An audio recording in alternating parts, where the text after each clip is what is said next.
प्राचीन समय की बात है। एक नगर में एक साहूकार रहता था। उसके 7 बेटे, 7 बहुएं और एक प्यारी सी बेटी थी।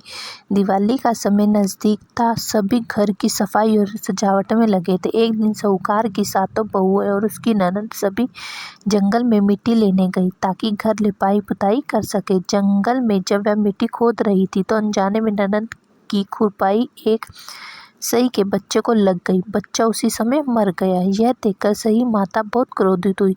उन्होंने ननद से कहा, तूने मेरे बच्चे की हत्या की, अब मैं तेरी कोख बांध दूंगी। ननद डर गई। वह रोने लगी और अपनी 7 भाभियों के पास गई। उसने कहा, भाभी, मैंने अनजाने में गलती कर दी है। मुझ पर श्राप आ गया, मेरी मदद करे। कोई मेरी जगह अपनी कोख बंधवा ले। सभी भाभियों ने मना कर दिया, लेकिन सबसे छोटी बहू का दिल पसीज गया। उसने सोचा, अगर वह मदद नहीं करेगी तो सासू जी नाराज हो जाएंगी। छोटी बहू ने अपनी कोख बंधवाने की हिम्मत की और उसने सही माता से कहा, माँ, कृपा मेरी नंद को माफ़ कर दे, उसकी जगह मेरी कोख बांध ले। सही माता ने कहा, ठीक है। और उसी दिन से छोटी बहू की कोख बंध गई। उस समय बीत गया। जब भी छोटी बहू को संतान होती वह 7वें दिन मर जाती। उसका मन बहुत दुखी रहने लगा। एक दिन उसने पंडित से उपाय पूछा। पंडित ने कहा, सही माता की बहन सुरही गाय की पूजा करो तो वह तुम्हारी कोख खोल सकती है। छोटी बहन ने सुरही गाय की सेवा शुरू कर दी। वह रोज उन्हें स्नान कराती, चारा खिलाती और पूरे प्रेम से उनकी पूजा करती। एक दिन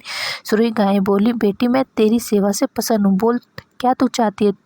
तू बहू ने कहा, माँ, सही माता ने मेरी कोख बांध रखी, कृपया मेरी कोख खुलवा दीजिए। सुरही गाय ने कहा, ठीक है बेटी, मैं तुम्हारी सही माता के पास ले चलूंगी, वही तेरी बंधन खोलेंगे। सुरही गाय ने बहू को अपनी पीठ पर बिठाकर और दोनों चल पड़ी। रास्ते में थकान होने के कारण वे एक पेड़ के नीचे रुक गई।